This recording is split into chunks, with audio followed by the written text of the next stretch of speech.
Welcome, welcome, welcome everyone to this special session where we have been studying Paul Kivel's book, Uprooting Racism, How White People Can Work for Racial Justice over the last 6 months. And we have 6 more months to go. And we are honored and delighted to have Paul here with us to answer our questions and talk a little bit about what does this all mean for us now? What does this mean for communities of faith? What does this mean for members of this society to grow and learn and work to deepen and strengthen our anti-racist praxis? My name is Reverend Andrew Conley Holcomb. I'm the pastor of Admiral Congregational Church, the organization that's kind of sponsoring this study series. And I'll just say a little bit about Paul. I actually became familiar with Paul Kivel's work when I was in college in a men's anti-violence group called Western Men Against Violence at Western Washington University. And we were studying his work to think more about how can men embody a culture of resisting violence against women. And I actually had the great honor of hearing him speak in the basement of a synagogue when I was in Berkeley at seminary. And he had a number of his books, and I was there actually to hear him talk about men's work, but he's actually had copies of Uprooting Racism on the table, and he also had copies of his newest work, Living in the Shadow of the Cross, about Christian hegemony. And I bought copies of both and loved to hear him speak, and was just so delighted that we could bring it back around and have him here with us tonight. So again, Paul is an accomplished activist and scholar and teacher and presenter and speaker. He's been doing this work for over 50 years. He has all kinds of just incredible insight and wisdom. And so I'm really not going to talk very much tonight. I'm really excited to give Paul the floor. So without further ado, Paul Kivel, everyone.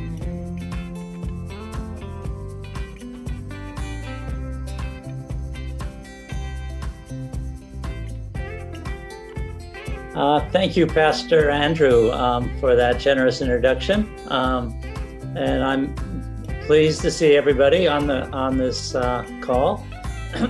Looking forward to engaging conversation this evening. And I want to start by just doing a little bit of acknowledgement, kind of grounding, we've all coming from different places during the day, carrying various kinds of experiences and feelings. So I invite you to just relax in your chair, feel your feet on the ground, your bottom on the chair, and just take a couple of nice, slow, easy breaths to kind of feel yourself in your body.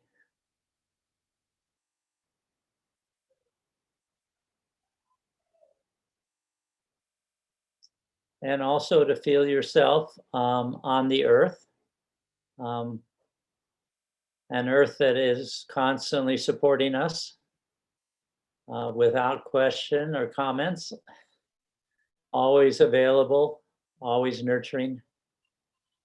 Just let yourself sink into that feeling of being held by the earth and the energy of the earth.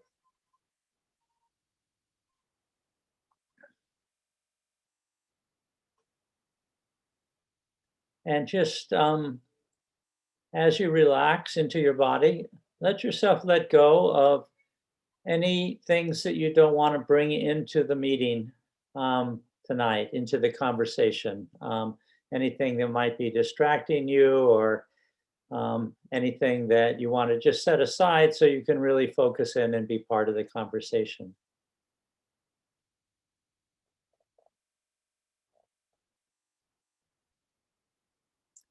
And of course, when we talk about the land, we also talk about the indigenous people whose land we're on.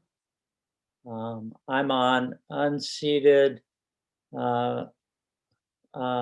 Huichin, which is the Chochenyo Ohlone word for the place that I'm living. It's also known as Oakland, California. And I just want to acknowledge the thousands of years that the Ohlone have tended to the land, nurtured it, protected it, lived interdependently with the land and the animals and plant life in this area. I want to acknowledge my own foreparents in our history of settler colonialism and the taking of the land. And I want to honor the current struggles of the Ohlone people for sovereignty and land and self-governance. And so I invite you to take a moment and think about the land that you're on. We are all on indigenous land. And we'll come back to that later, but just take a moment to just acknowledge the people whose land that you are living on.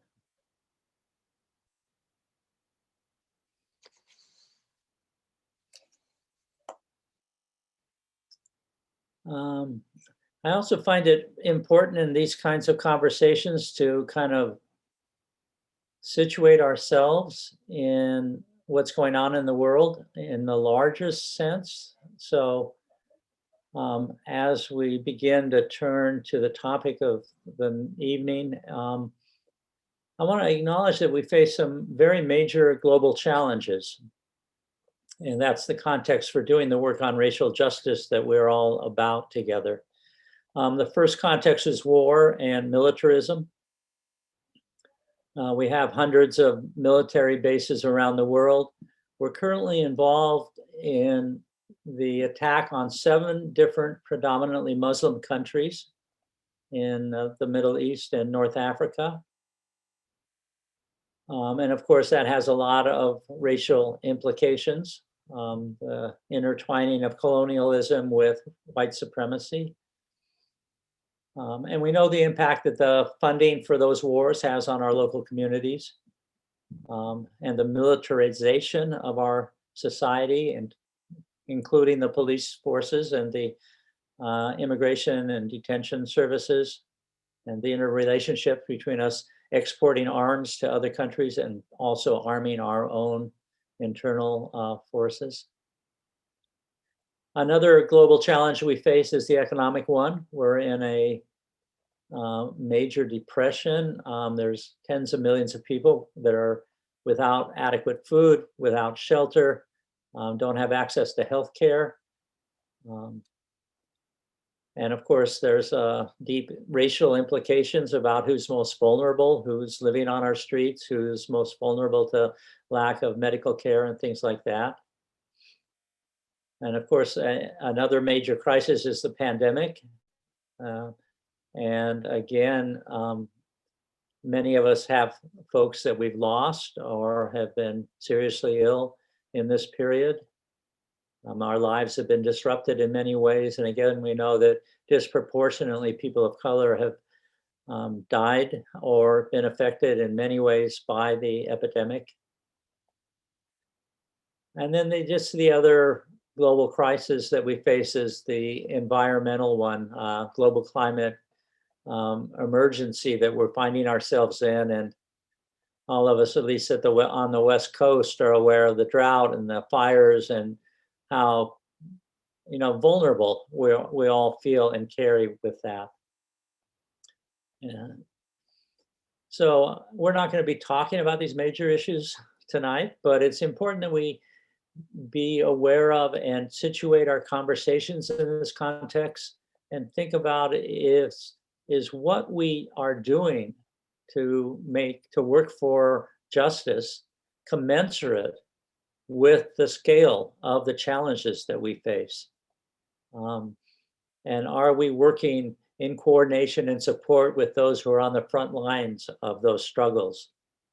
The climate struggle, the economic struggle, the anti-militarism struggle, the racial justice struggle. So that's a little bit about the context. I think the other thing that I would just mention is that we're in the middle of a declining empire. And it's that was most clear with the last presidency, but it's ongoing. It's not a sudden or new phenomena. And it means that we have to think again about what is our role in a time of chaos and uncertainty, and where the role of the United States is changing dramatically in the world, and ruling class is trying to hold on to as much power and wealth as they can in the midst of this declining empire. So that's a lot. We all carry a lot from that. We carry a lot of trauma from that, a lot of confusion, frustration, anger. And again, so just take a breath and let yourself feel the uniqueness of that, the importance of that, the distress that we all carry, I think, about the future of the planet, the future of the economy, the ability of our society to survive and thrive.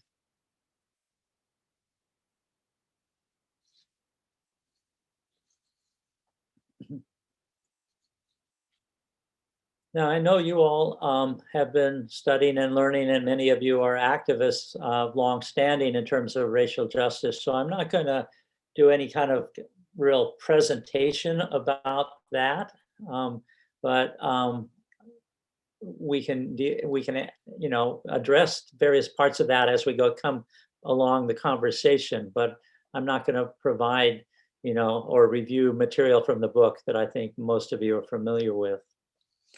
I do think, though, it's important that, in the book, I talk about the benefits to white people of being white. And I'm not going to assume everybody on the call is white, but I think that predominantly people on the call are white. I think it's important that it's one thing to acknowledge that we have benefits and privileges from being white given to us at birth by this society that's racially stratified. It's another to really sink into some of those benefits and think about what the implications are and what directions they may lead us into action of various kinds. So what I'd like to do is an exercise with you to go a little deeper into some of the kinds of benefits that we have from being white, so we can think about and feel into what it means to hold those benefits and where that may lead us. So often I do this in in-person groups, and I have people stand for some of these statements. But what I'm going to ask you to do is just to, as I read a statement, to acknowledge to yourself if it applies to you, and then I'm going to ask you some subsidiary questions that are about the implications of that particular fact or relationship. And just to let yourself kind of reflect on, not trying to remember all of these things, but reflect on what comes to mind for you as we go through a few of these kinds of situations. So we started out with a land acknowledgement. So I'd like you to just acknowledge if you live on land that was formerly inhabited by Native Americans, and if that's true for you, then I'm going to ask you some follow-up questions. So who are the specific Native Americans on whose land you live? What do you know about them? When and how were they dispossessed of the land? Where do they live now? Under what circumstances? What are the current struggles for land sovereignty and recognition going on in the area that you live in?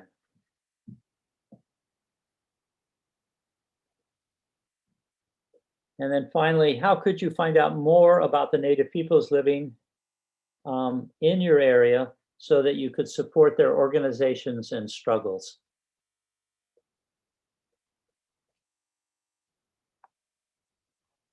All of this material is on the website, so don't worry about copying it down or capturing it all.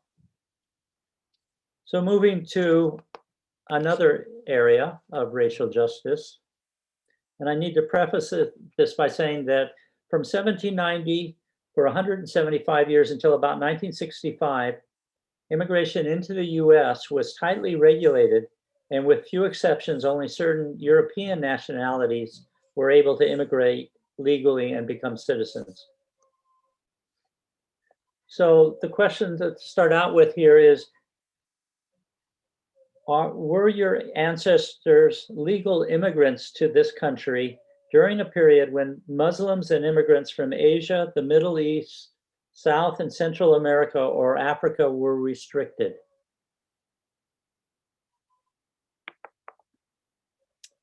And now the follow-up questions are, where did your immigrant foreparents come from? What do you know about how and why they came to this country? What might have happened to them if they couldn't have immigrated?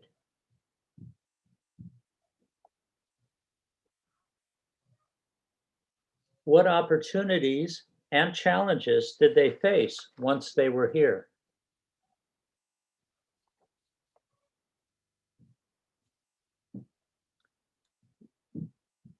What languages, customs, rituals, or other practices did your family give up to be accepted as white?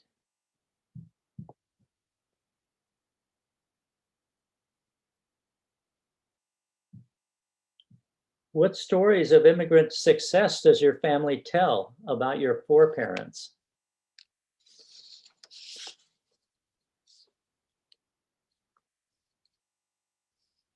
And how do these stories compare with the current narrative about recent immigrants to our country today?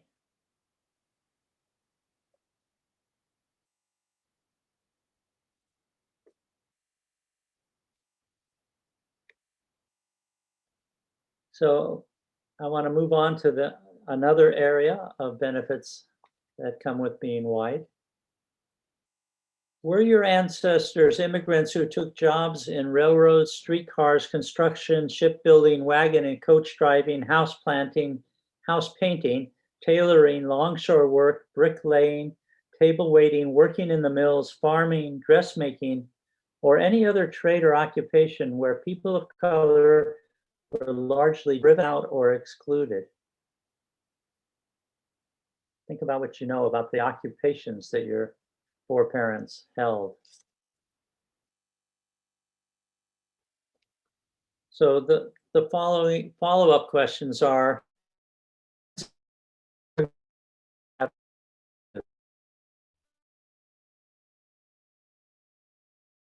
were trade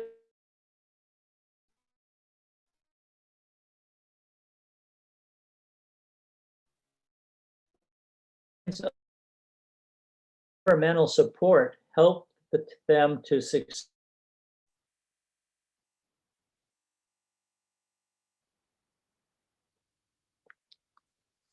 How could you use the experience of your foreparents to counter the anti-immigrant?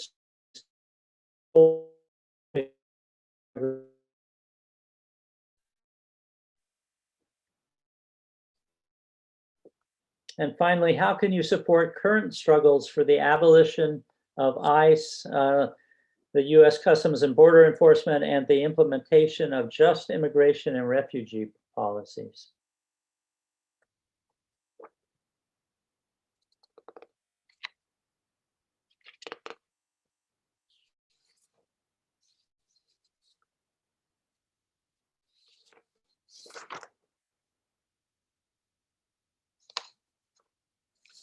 I'm going to do three more. So the next one really is a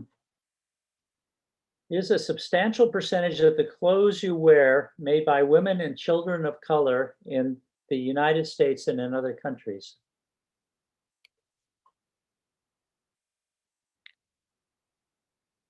And if you don't know, that's a good question to ask, is why don't you know? So the follow-up question is, where do your clothes come from? Who makes them? Under what conditions?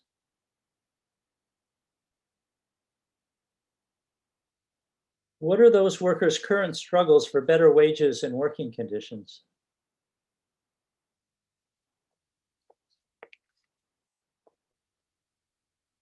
And how could you find out more about those struggles and to support them?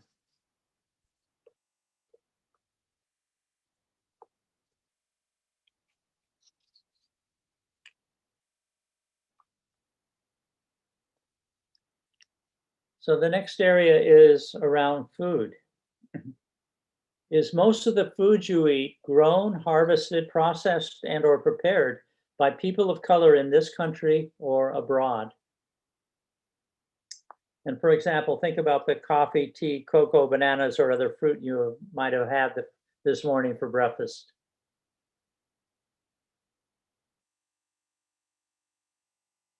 So what countries does your food come from? And who performs the farm labor necessary to provide you with food?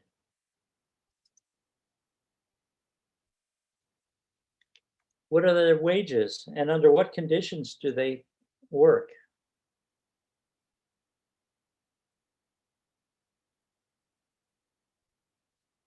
What kinds of abuse do these workers, especially women workers, face?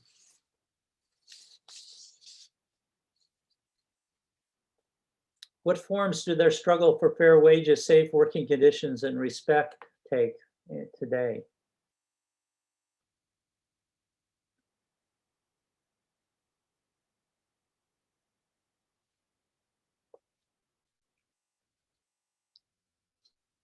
Another area of benefit is around technology.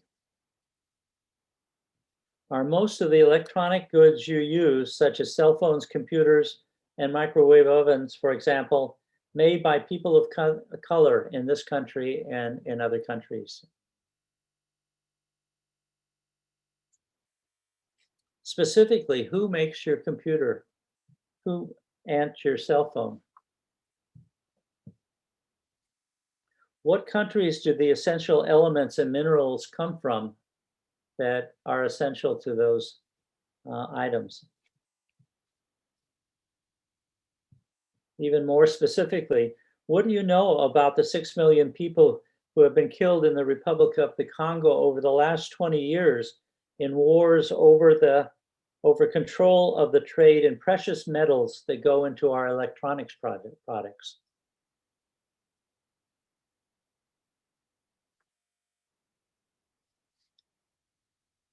And we know the cell phones and computers are valuable tools being used by workers and others in countries such as China, Egypt, Turkey, and Brazil to organize for better working conditions and democratic government. So how could you use your electronic goods to amplify their voices and support their efforts?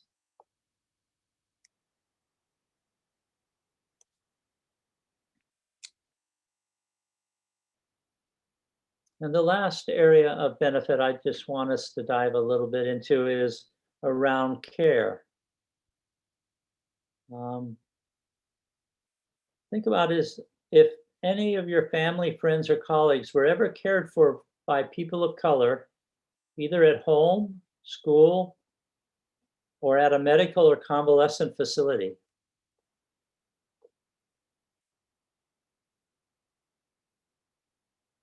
And think for a minute about who was a family member or friend who was cared for by a person of color.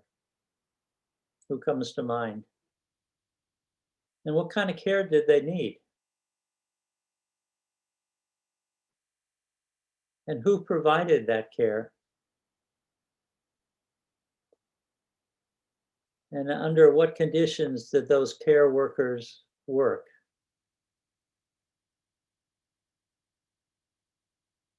Was their work acknowledged, appreciated, respected, and adequately compensated?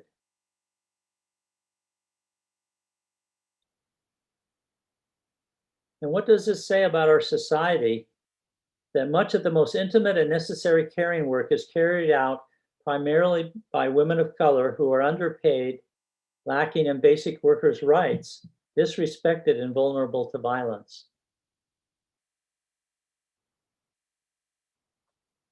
And can you imagine a society in which everyone who needed care received adequate care and respect, and everyone who provided that care was fully compensated and worked with dignity?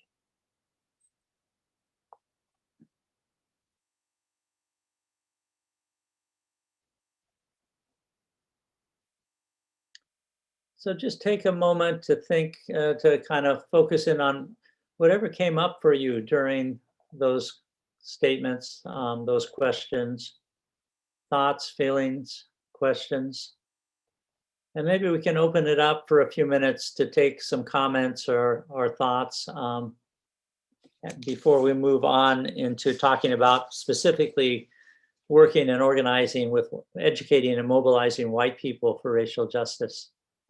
So I don't know if you have a procedure, Andrew, for taking questions, people raising hands or putting in the chat that you have a question, or just letting people jump in. I'd say if folks have a question, they can just jump in. I know that for me, like, all of this is so profoundly overwhelming, and it's making me think, wow, we really need to get more organized. That's immediately what's running through my mind. How else are we going to tackle this stuff? It's too much for one person. But if you all have a question for Paul or a response you want to make, please just unmute and let him know.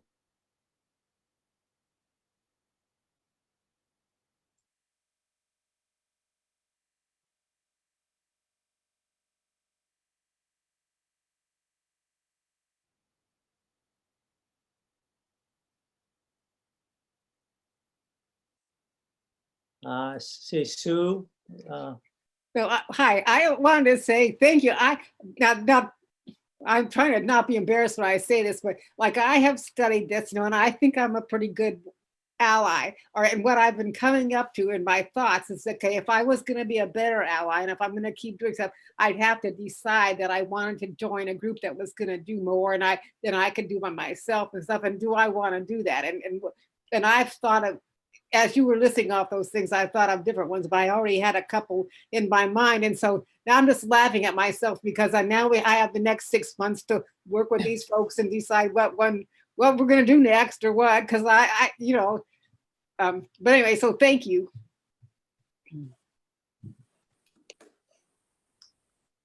Thank you for your comment. Anybody else with a comment or question or thought? Probing questions you asked really stunned me how many I was unaware of the answer for. I always thought I was pretty up on these things, but nowhere close to what needs to happen, even to begin to figure out what group I'm going to join. And I don't believe in individual boycotts. They don't do much, so joining others will be, it would be very important. Okay. Thank you. There's always more to learn, and part of being a powerful ally is continuing our educational journey, but not waiting for that journey to end before we begin to get involved and connect with other people. And we'll be coming back to that in the time we have together. Pamela, I see you also wanted to speak. Yeah, when our group has been discussing your book, and at one point something in one of the chapters made me start thinking about the threads of why I have a home.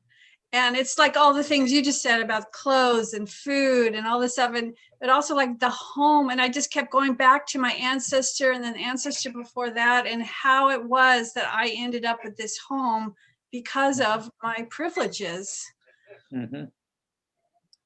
Right, thank you. That's an important process, is for us to dig back into our family histories and really understand not just the challenges and hardships that they faced, but also the opportunities that they were awarded along the way. And even more recently, after World War II, the GI Bill and the Housing Administration loans, and more recent, all of these are forms of what we would call affirmative action, but they're affirmative action for white people, so we don't tend to think of them in the same kind of negative lens that affirmative action for people of color garner. So that personal reflection is important. Well, there's a Anybody else? question. There's a question in the chat from Molly that says, with all the chatter about critical race theory, is there a way to capture the moment and turn it into a positive way of engaging more people in the work? It's kind of a big question. Right. I think there are people who are trying to do that. In some ways, in some ways, the whole issue is a distraction. It's an attack on something that's not even, it's not a big thing, and it's most of the people doing the attacking are not even don't even know what they're talking about.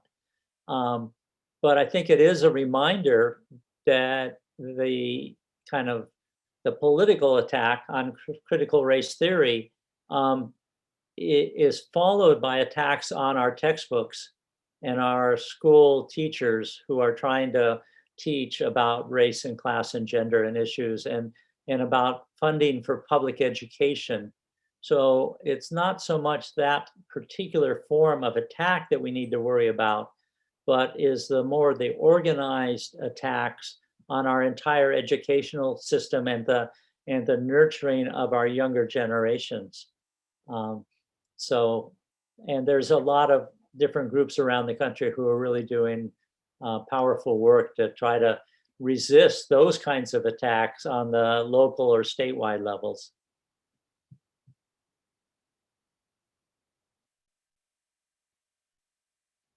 Thank you. Any other questions or feelings or thoughts that came up doing the exercise that we did?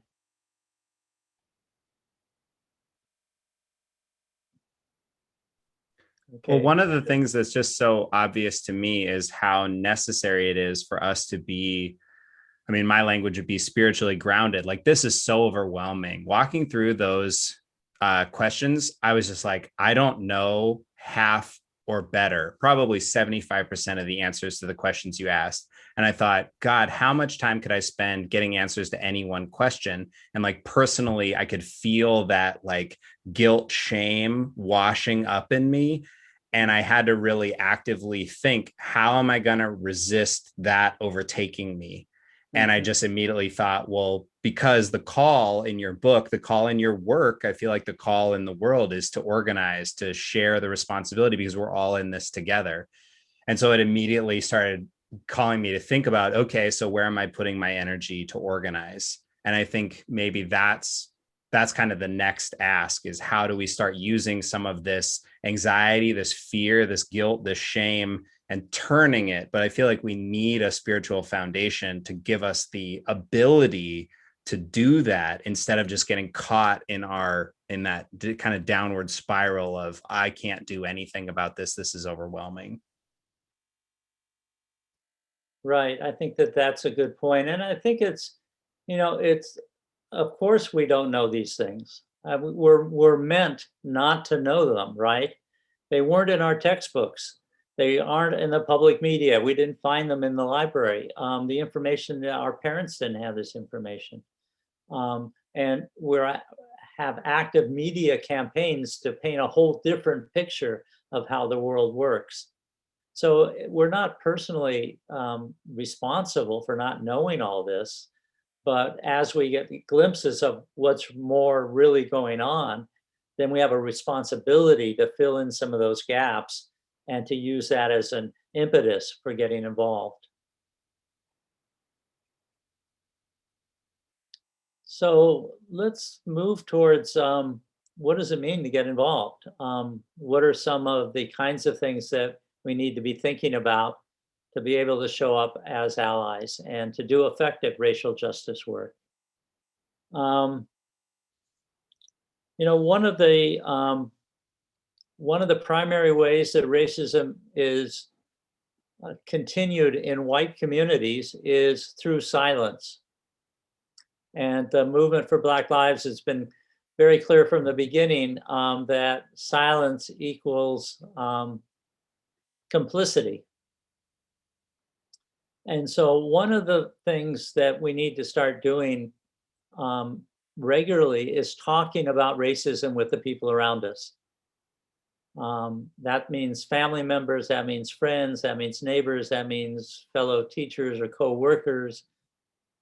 We actually have to be opening up these conversations in ways that takes the lie off, the cover off the lies that is a form of collusion with white supremacy. And that's not easy. And one of the things that may get in our way is we feel like, well, we don't know enough, right? We need to read a few more books or go to a few more trainings or, whatever, right? There's that feeling that we never have enough preparation. But there is no point at which we know enough. And we don't need to know enough, all that much to start these conversations and to engage people around us. Because we see racism playing out every day in our communities and on the news. And just opening up conversations about with friends and family, for instance, about, I just heard the other day that, there's the pandemic, that a lot more people of color than white people have been dying from the pandemic. And sharing our, compassion and outrage about that. Or, when there's a police murder of a Black person who is unarmed and people are talking about that, we can ask questions about what people think and feel and share our own feelings. And it's about inviting more white people into the conversation, making it normal to be talking about racism. Now, for people of color, they have to do this every day. Racism is an ongoing topic in their families and social situations and everything else. But for white people, we have the privilege of trying to pretend that that's not happening. And then nobody around us is being challenged to think about what's really going on. So it's really important that we think about who around us can we start having these conversations with. And it may be people that we don't necessarily think might agree with us. We might find out that they actually agree with us more than we thought. Or we may find out that they really don't want to talk about this or are so reactionary that it's not worth our time and emotional energy to talk with them. We're not trying to bring all white people into the conversation, but there are millions of white people who are frustrated, angry, confused, upset about what's going on in our country, and have some sense that it has to do with race and racism, but don't know how to talk about it, don't know who to talk about it with. And we can be one of those people that has that conversation with them and that begins to unravel and to name what's really going on. So that's an important responsibility for those of us who are white, is to be breaking that silence. And also with our children. Our children, even at very young ages, 3, 4, 5 years old, are taking in messages about race and racial difference and the difference that race makes.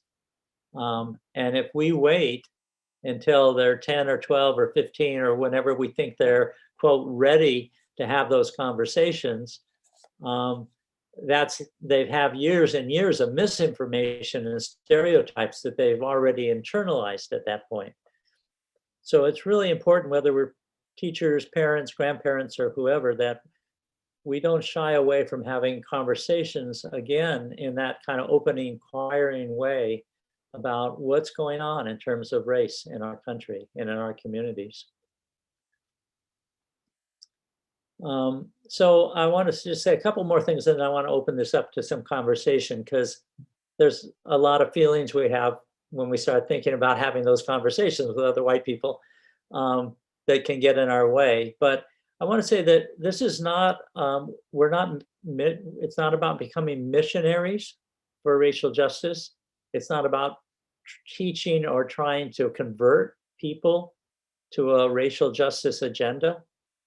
It's actually about having honest and real conversations in which we listen, in which we respect other people's opinions, and we're curious about where they're coming from and able to ask questions about that, and also to share our own feelings, our own passions and feelings about what's going on in our communities. So often in the past, we have tried, as white people, we've become self-righteous and in our frustration and anger, we've basically called other white people out for not knowing as much as we do, or not doing enough, or not having the right answers, the right vocabulary. But the real issue is about calling people in, inviting people into the conversation to build those relationships and community so we can be working together to address these issues. So I want to again open it up for a few minutes for thoughts, feelings, comments, because this is part of the work of being an ally. And it's not the external work, so in terms of joining an organization or getting involved with a housing or educational issue or campaign, it's the intimate everyday work of educating and mobilizing other white people to come with us in our journey towards a racially just society. So who would like to open up by sharing something?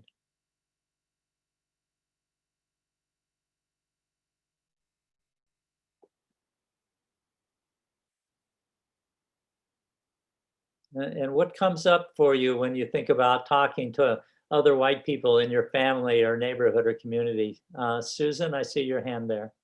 Well, I really like your way of talking about this. In my past, I've really been scared to bring up this topic because it feels like I have to convert people.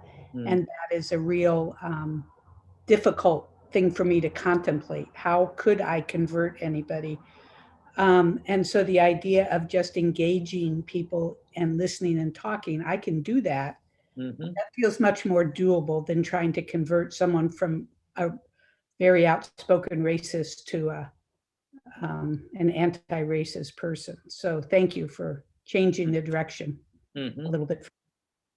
Sure. It's a really important refocus, I think. Yeah, and I'd like to just second that. I think that that's a great way to approach this, because there's a lot of people that don't necessarily know all of the things that we've been learning and talking about here. And when they're confronted, I know this from having had conversations with some people, that they feel immediately very defensive, or they feel as if it's very easy for them to discount somebody who is in sort of a proselytizing kind of a dogmatic, like pushing an agenda, as opposed to like a legitimate conversation where they feel respected and are heard for their own experiences. So I really appreciate that perspective or that approach to this idea. Right. And these are not about one-time conversations. This is really about building relationships, because people change over time and learn over time. And so, that the first conversation is just an opening for further conversations. And we don't have to feel urgent or desperate about, changing somebody's mind, in any kind of initial conversation, for sure.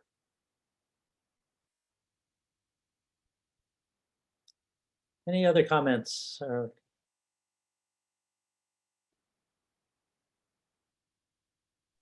One of the things I've noticed in myself is actually a desire to kind of have that one-off conversation and like perform this certain level of like competency or wokeness or whatever. And I realized that that's actually a defense mechanism about not wanting to have the ongoing conversations, especially with family. And especially in the era of social media and the place of engaging in that way. And I got called out by a friend of mine who's a Black man. And I really had to do some soul searching about my desire to kind of perform wokeness in this public space. I'm like, wow, I'm really committed to that. Like, I need to do my own work about how I wanna be seen. And so that was like really helpful. It was also really hurtful for him. And so now I'm still also processing the ways that that kind of undermined the authenticity of our relationship. So there's a lot of like repentant growth that I feel like I'm trying to do around this. And your book has been really helpful in the ways you've named kind of this approach. So thank you. Sure. On Molly's screen, I see your hand. Yeah, my name's Glenn. I guess what I would have to say is that I don't feel like I am very good at starting a conversation. I feel a lot better if the circumstance happened and there's an obvious place there to be in that conversation. And so that's always I have a feeling like this is a good time to maybe have this discussion, but it's hard for me to be the starter of the conversation. And so that's something I would love to hear your comment on. Right. Well, we all have different personalities and different approaches to social, relationships. So you have to figure out what works for you. But I find that whether it's with adults or young people, that I'm often with people when we hear about or see or are talking about something that has to do with race and racial justice. And so just saying out loud, wow, that's really racially charged, or boy, there's a lot of implications there about disproportionate, impact, or, why were there no people of color in that movie that we just watched, right? Or why are all the villains in this children's book that I'm reading to my grandchildren, why are they all dark skinned, right? I mean, there's just ways to notice and then ask questions about what's going on that that we're already sharing an experience around. So I'd encourage you to think about, just those kinds of situations, just kind of adding a little bit more to the conversation, a little bit more depth and curiosity about, well, what's really going on there and how did that feel, to recognize that. I could say something. I see Lisa, and then somebody else flashed a hand raised, but I didn't catch that. Go ahead, Lisa. Yeah. Well, just something I've done a couple of times is a question people ask a lot is, so what are you doing these days? If I haven't seen someone for a while, and just to say something like, well, I've been in this book study, and we're reading this book, and then, oh, well, what's that about? And then it's kind of a way to get into the topic.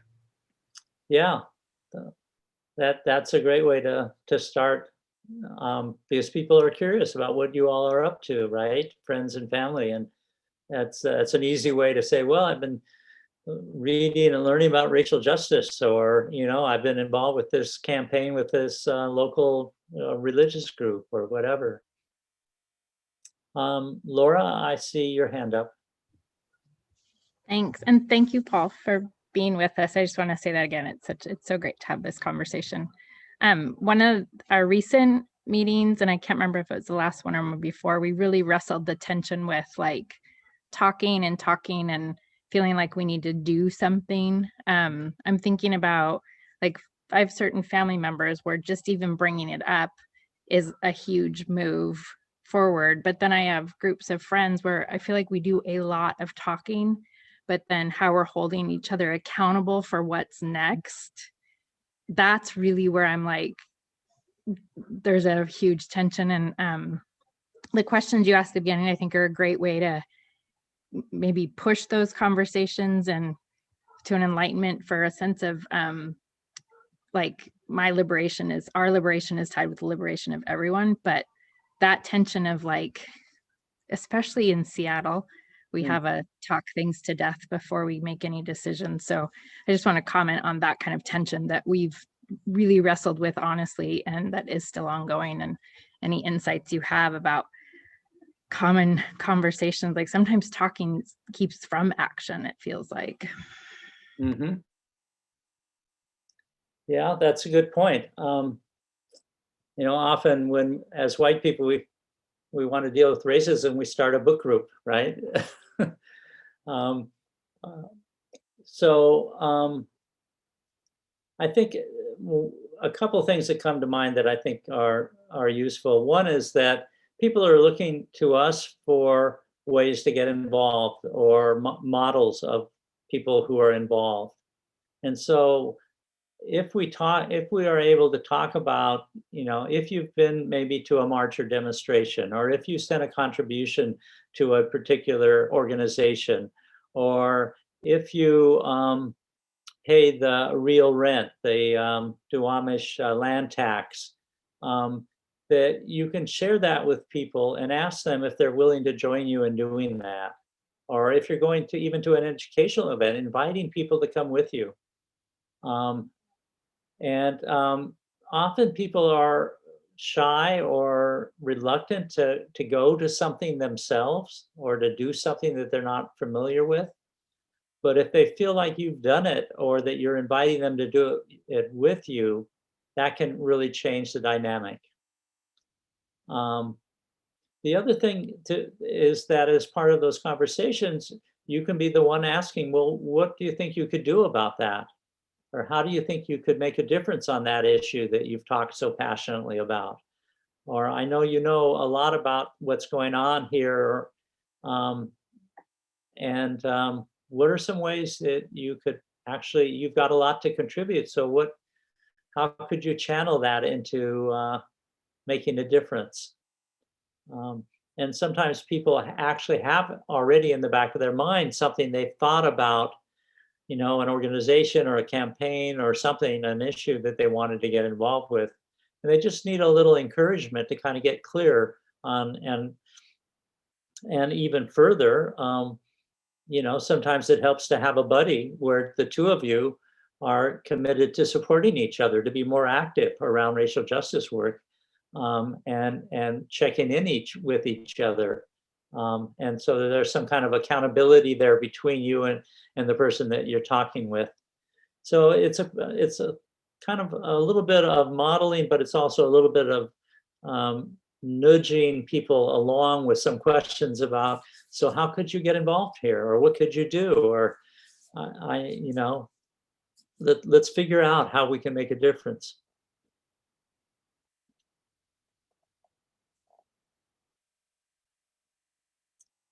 Any other questions before we continue along?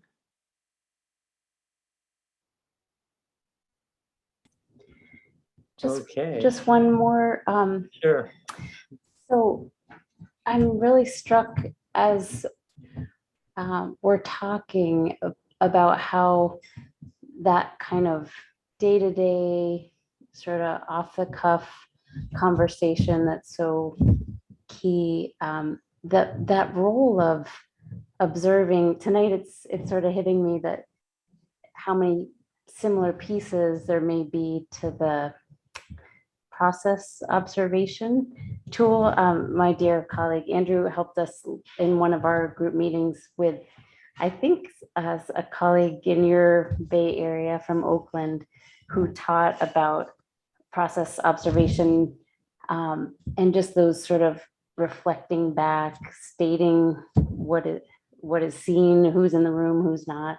I'm really struck tonight with how much there are some similarities in the way that we just have conversation one-on-one. And I've just been blown away with, all thanks and gratitude to your work that in the reading and digging in our church with your book, how much those conversations are just flowing every day for me. And sometimes it is that just sort of stating an observation and sort of floating it and seeing where it's like how deep this conversation is going to go. Same way with the kids. We do that all the time, reading books, just saying, you know, what I noticed about this storyline, and not doing a big old teach-in, but just making the observation. So I'm really struck tonight noticing that sort of one-on-one tool, but also the way that how key that can be in our group meeting process. Mm-hmm. Yeah, thank you. There are lots of opportunities, and that's a good process to engage in, a good tool to kind of train ourselves to be. It's a form of mindfulness in some ways, and that's another language that people use. Noticing how race is playing out, race and class and other issues, and being able to not just notice but name it, to say it aloud and break the silence around it. The other thing, one other thing that I think is, we have a lot more opportunities, not just for those one-on-one conversations, but we are also connected to a lot of different organizations. We have workplaces, we have congregations, we have schools that we teach in, or our children or grandchildren go to. We have neighborhood associations. We have sports networks, athletic networks. So there's just so many different kinds of organizations that we're already connected to, and already, you know, working with other people on issues. But still, often, for those of us who are white, we're not noticing how racism is playing out, and we're not actually naming and working together with others to make a difference. So that's about not just noticing, you know, when somebody makes a racist comment, but actually thinking about, okay, so what's the history of this organization? What are the policies and everyday procedure? What is the kind of white supremacy culture that is embedded here that makes it difficult to impossible for people of color to actively participate? What is the history of our neighborhood that keeps people out? What are the policies and procedures that have blocked people of color from living in our neighborhoods? That we are already in relationship with a much wider range of people than just family and friends, where it is also pretty straightforward to start noticing and bringing up how racism is playing out.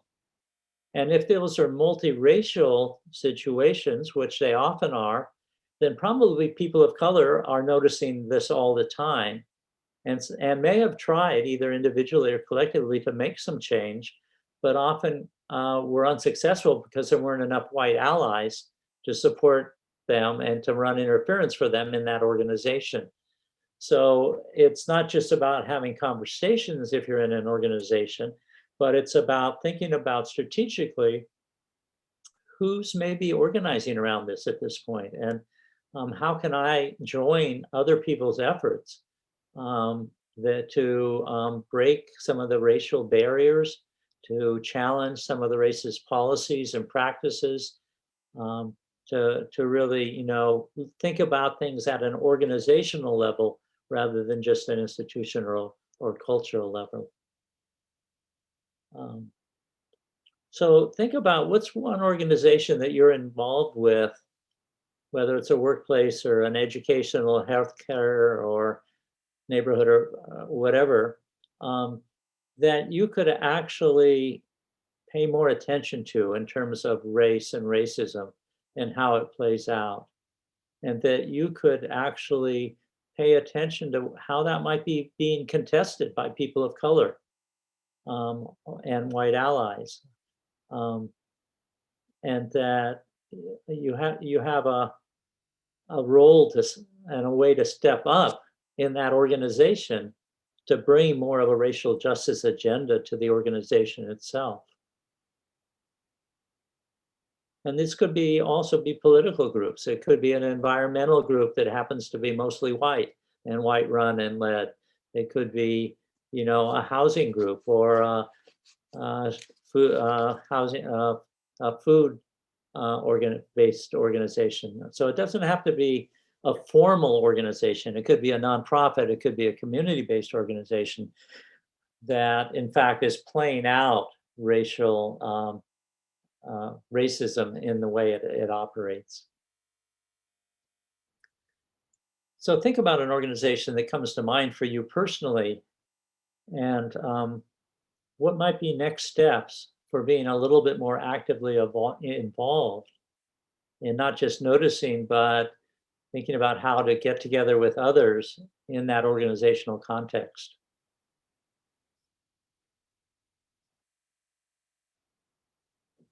And I want to, again, open it up to questions and comments, and also thoughts about what gets in your way when you think about doing that. What kinds of feelings or concerns or fears come up for you when you think about, you know, bringing up these issues in your workplace or your school or wherever.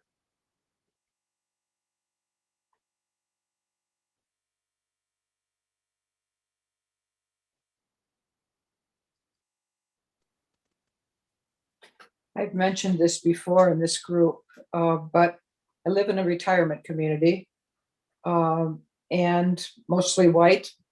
I have brought it up in a number of situations how open we are, or how do we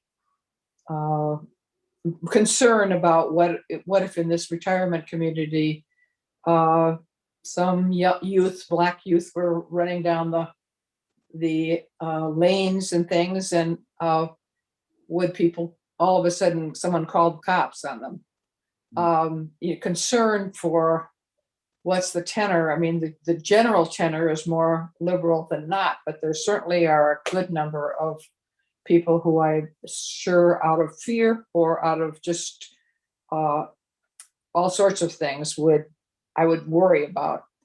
And so I've mentioned it, and you know, people are generally interested in it, but I don't move it.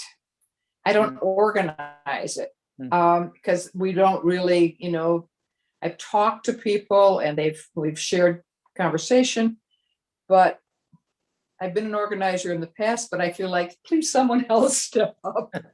And I'm afraid it's not happening. So how do I get the gumption to do it again? Well, I don't have a simple answer for you, but you seem to be thinking about it as something that either you do or don't do, rather than who are 2 or 3 other people that I know I've had these conversations with who are pretty upset or concerned about what's going on.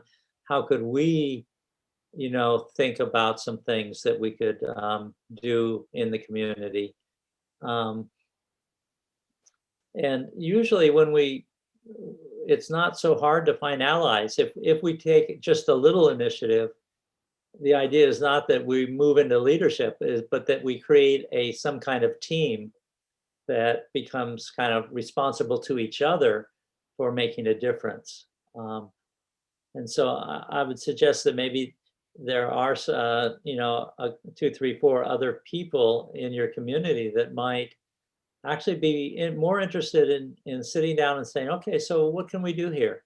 You know, what are some creative ways that we could bring this issue to the attention of the community, or set some different kinds of culture or policies around, you know, this issue in particular.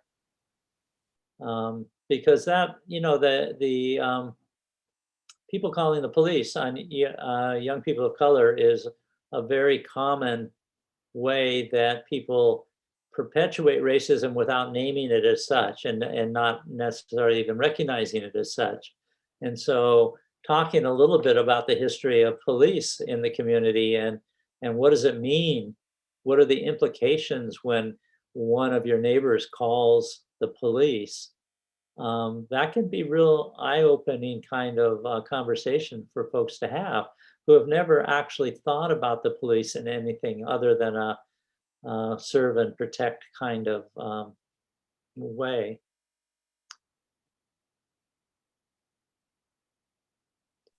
How about Well, this Yeah. actually brings up one of the questions that was submitted before. Someone said, we live in a largely white community and worship in a completely white congregation. How can we start working to include voices of color without, quote, tokenizing folks from outside our community? I feel like this is a big question for a lot of folks. Right. Yeah. And it's an important question. And it raises kind of several different issues. One is we really need to look at how our organizations operate in a way that excludes and marginalizes people of color. And some of that is in the rules and policies and procedures of the organization, but a lot of it's actually in the culture, in the ways that we relate in ways with each other that are exclusionary or subtly condescending or dismissive or disrespectful. And that is work we can do with each other. There's a lot of great tools out there. There's a whole website now by Tema Okun on white supremacy culture, which offers lots of resources and ways of thinking about how do we enact whiteness with each other in ways that creates our organizations that are in fact racially structured. So that's an important piece. It's, you know, if you're in an organization that's been predominantly white and it had white leadership and was set up by white people, it's may or may not be attractive to people of color to be part of. But that doesn't mean you can't partner with communities of color. If you're a congregation with congregations led by people of color or predominantly people of color, or if you're, you know, whatever kind of group you are, that the answer is not necessarily integrating or assimilating people of color into your organization, as figuring out ways to partner and build those connections with people in other organizations on we're doing joint work together and joint community events together in ways that break down some of the barriers between congregations, for instance. So I think that often one of the ways we think about our organizations is how do we get more people of color to join us? And that's not necessarily the framework that works for people of color. And it doesn't at all acknowledge our responsibility in maintaining an organization that excluded them in the first place. And often in our organizations, there is a history of pretty explicitly excluding people of color. So we have to acknowledge that history. Jessica, I see your hand up. Hey there. So one, I want to say thanks for taking the time to write the book, because it's kind of a interesting read. But I also feel a little bit like I'm infiltrating the, the other side. So what Andrew was saying, though, I just kind of wanted to address this has occurred to me, the thought process multiple times about integrating or sistering or partnering with churches. My folks, when we were growing up, were constantly going to different churches, and we all had our favorite church. But one of the things that was so great was that we got to integrate, the stoic white church and the hymns with, every once in a while we get down to go to the black church, and it was, we might have been there a little bit longer, but it was definitely the house was rocking, so that's something that I have definitely thought about, Lauren, as far as in crossing over, because right now from the black side of me, I feel like I'm sort of sneaking under the curtain, and I'm looking behind to see all of you guys discussing what you can do to make the world a better place. That having struggled myself with, realizing even though I was raised in a white family, white privilege doesn't always work for me, right? So I have my own struggles, but I thank you for one, letting me ramble on like I am, but two, also for the book. And I do think that anytime you have a way to do any kind of sister or partnering is definitely the best way to cross over. Again, in youth group, I was just thinking when I was in high school, we did youth group, we swapped youth group time with other, like a synagogue and a cathedral down the street, or a temple down the street, or I mean, like, we just, that's the best way. If you have absolutely no idea what to say, and especially, I mean, I know that there's people that come still from towns that brought in a Black team to live there, or a Black family so they could have somebody on the football team. That's still happening, surprisingly enough, but now it's mostly like kids off Samoan Islands and things like that. But organizations, that's the best way. Just being a half Black person looking behind the curtain, giving you a little heads up. But thank you again, Paul, for the book. It's definitely been fun to read, or not fun. Right. Thank you, Jessica. Yeah, I just want to emphasize what you said, that that the partnership model, I think, has a lot of power in it, but also just as white people individually, we expect people of color to show up at our events and our organizations, but we don't go out and take the kind of risk to visit other congregations, or to go out to other kinds of festivals and cultural events. And that's a way for us to build relationships and knowledge and understanding and connection. And it also gives us a better sense of what it might be like to feel not so much in the mainstream culture all the time and not so comfortable. And those are powerful feelings for those of us who experience a lot of comfort in our lives, a lot of protection from things that are different. So if you've never been a minority, go to a theater that's, gonna be like, go see The Color Purple when it comes to town, or whatever. I guarantee you most of the audience is going to be Black. Go experience an audience that you have not been in, because that's really, I'm sorry, Daddy, I gotta put you out there, but we were in New York, and my dad was, singing right along to it. The entire theater was almost completely Black, but my parents, and there was my dad singing. But you have to you have to be brave, and you have to, go cross the cultural lines. Right. Yeah.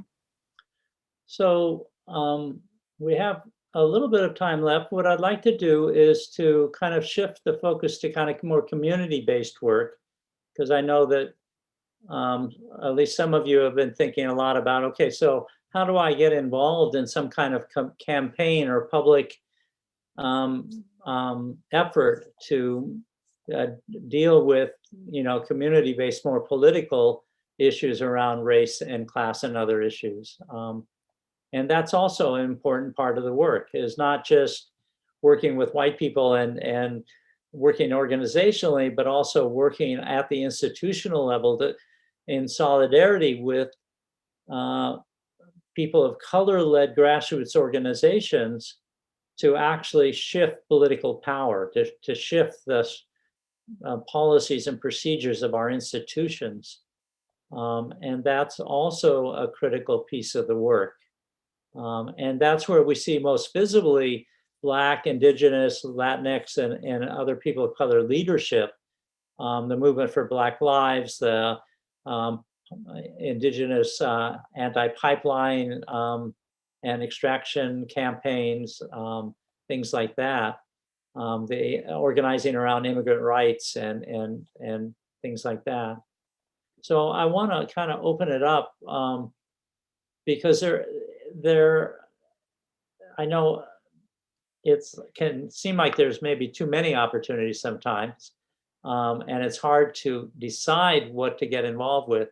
but you really have to trust your gut a little bit here.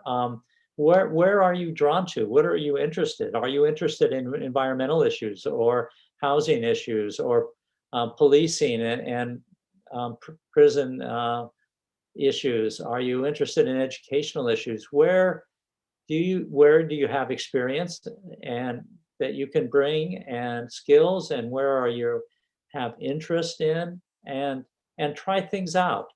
There is no right place for you to be involved right now. There's lots of opportunities, and the only way to really know what's the right opportunity is to try something and see if it works. And it means, do you click with the people? Are you comfortable with the strategies? Are you, do you have the capacity to participate in the level that's required for that particular effort? Things like that. So there's a lot of personal factors that are involved with that. But I think if we're really talking about being accountable, that's the level at which we're ultimately accountable is, are we actually supporting the efforts of people of color organizing for right now for racial justice? And that's the only way to be moving to change the institutions, to be accountable to the struggles to shift power in our communities. And so I want to open up our final kind of time together to really hear from folks around what comes up for you around that. What have you tried or been interested in? What hasn't worked or what has worked? Because ultimately, allies there's two kind of fundamental roles for an ally. One is to educate and mobilize our own people, i.e. if we're white, other white people, if we're men, other men, etc. But the other is to show up in direct solidarity with the actual efforts and risks that people are taking on the front lines of these struggles today to actually build the society that we want to live in. So I want to open it up for some questions, thoughts, feelings, comments from folks about what does that look like or mean for you to actually be involved in a visible public way in some way, in an accountable way to communities of color on the front lines.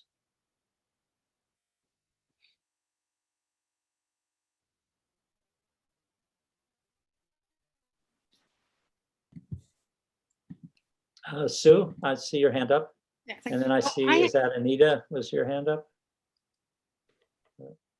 No? Okay, I saw another hand, but go ahead, Sue. And well, I was wondering, and I just, I'm giving myself a little pats on the back because this came out of your book. I read the part, like, if you're in a position that politicians or something, like, how are you using that? And I just happen to know one of our local people. She's a nurse, Eileen Cody. Some people know her, but anyway, she's a local state representative. But I knew her in a nursing association before she was even in politics. So because I went to the West Seattle Democratic Women the other day, and there were just a few members. But she said, Sue, I've known Sue for 100 years, so I can ask her that. But Sue, is your hair blue? No, but anyway, I'm just saying that because, like, I asked them, or who was it, Joe Fitzgibbon, and I asked them because they started off, blessing the Duwamish land, and I said to the staff, I said, you guys know this stuff, or you're up on this stuff, because I've learned that here, at this class. I said, who's coming and talking to you? Are you, or who's are Black Lives Matter people coming, or who are you getting getting your info or hammered by as far as what you're supposed to be doing and stuff?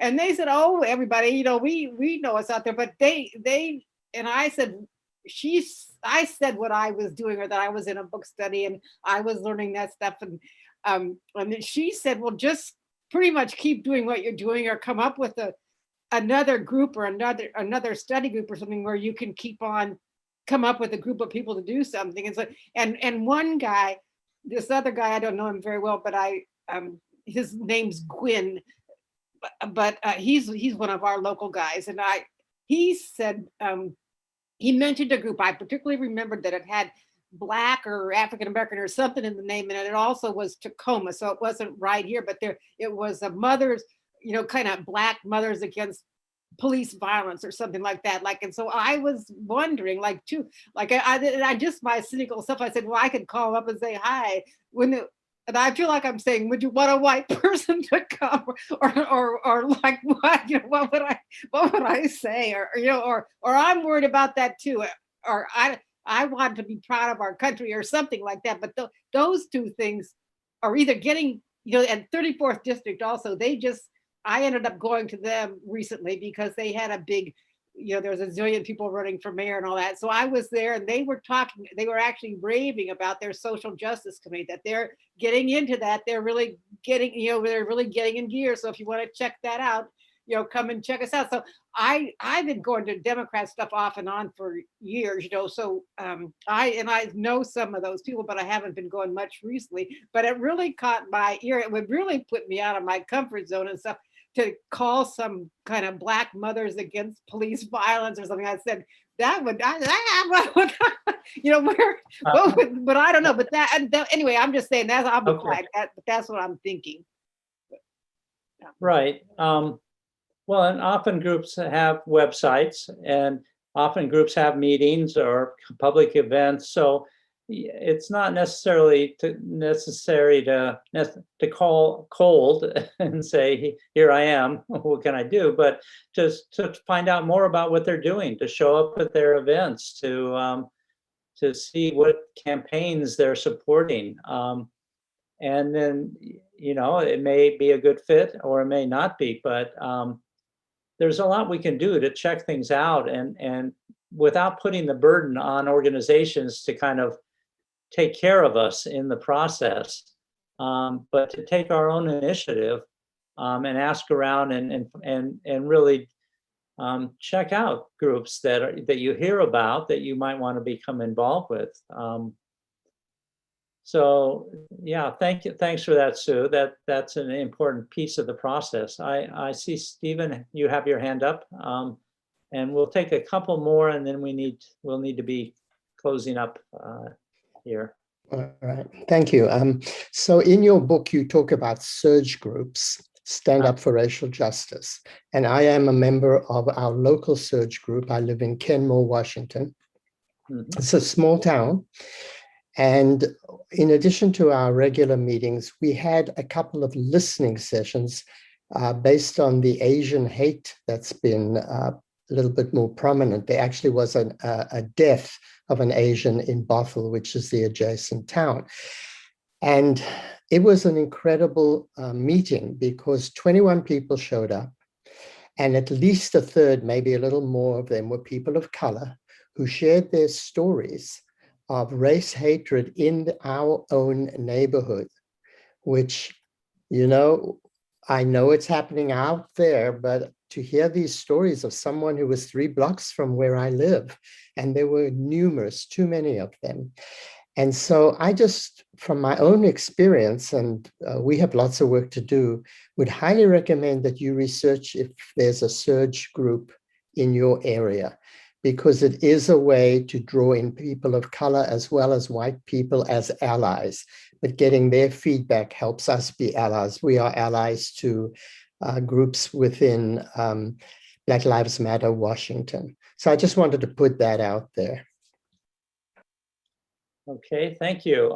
Yeah, I'll amplify that plug a little bit because I'm one of the people who helped found Surge a while back, but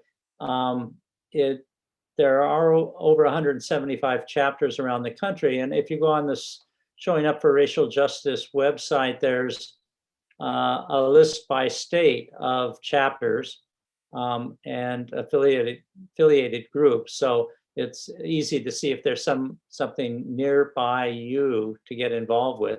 But Surge was set up specifically to educate and mobilize white people to work in multiracial alliance with people of color who are organizing on the front lines. And there's tremendous resources on the website as well. So I definitely recommend that as an opportunity to learn more and also to connect with others who are doing this work. We have time for about one more comment or question or thought. Anybody who hasn't spoken yet who would like to contribute before we kind of close up?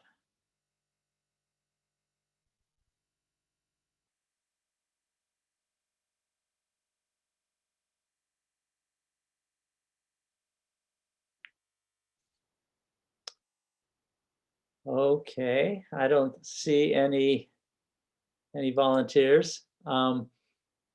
So I just want to say a couple things to kind of wrap up.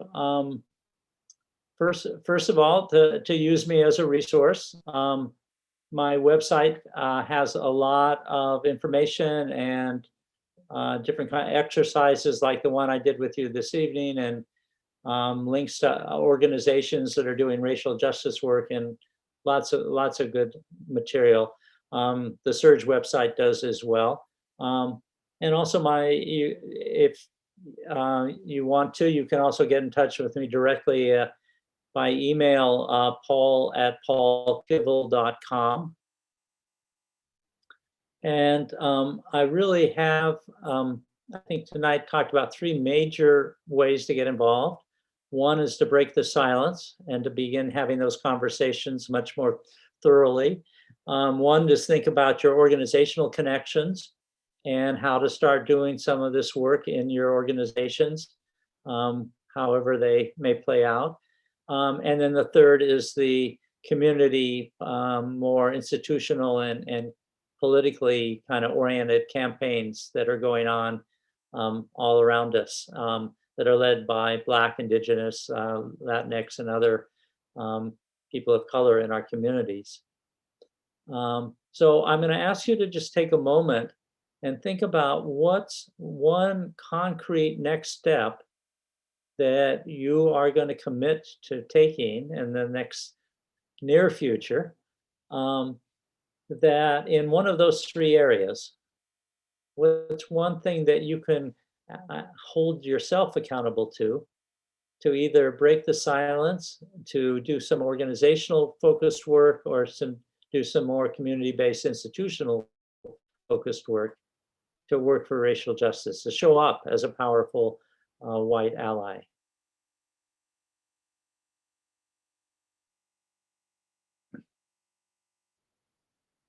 And try to be as concrete and specific as possible. Something that you can do in the next few weeks and know that you've done it.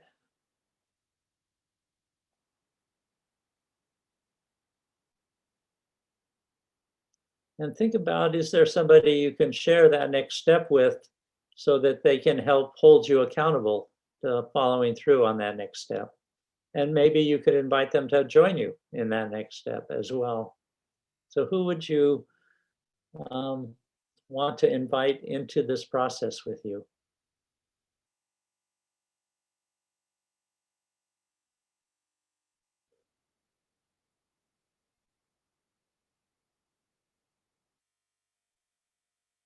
So I'm going to just say a couple of things and then pass it to Andrew to close. One is thank you very much for inviting me and for your commitment to racial justice. It's just absolutely crucial to all of our lives and the survival of the planet as well. And it may seem at times that taking your own personal next step is small or inconsequential, but the only way the community moves forward collectively is if we all take a next step together in the same direction. And if we're moving towards racial justice, that creates opening and space for a really dramatically different vision of what this country and our communities could be like. So, and thank you all, and pass it over to Andrew to close. Well, I would just like to say on behalf of everyone here and on behalf of those that are going to watch this recording later, we are so grateful. We're so grateful for your work, for your witness, for your education, for your ongoing and enduring commitment, and your invitational posture. I think one of the things that has been so profound is this alternative way of being that's not about performance, that's not about lording it over, that's about disrupting our kind of self-righteousness and engaging us in an authentic righteousness, which is defined by right relationship. And so it's just been such a profound gift. We're so excited to have you back again later this year to kind of help us move this conversation along. So on behalf of all of us, I just say thank you so much. And to all of you that are watching this recording later, let's keep up the work. You can connect with more of the ministries and work that's happening at Admiral Church at www.admiralchurch.org. I also very much encourage you to check out Paul Kivel's website, www.paulkivel.com. There's lots of great resources there, and we'll make sure to have more information in the tagline when this is uploaded to YouTube. All right, I invite everybody to unmute and say thanks and goodbye to Paul. Thank you, Paul. Thank you. Thank you so much. Paul. Good night, everybody. Good night. Thank you all. Thank you.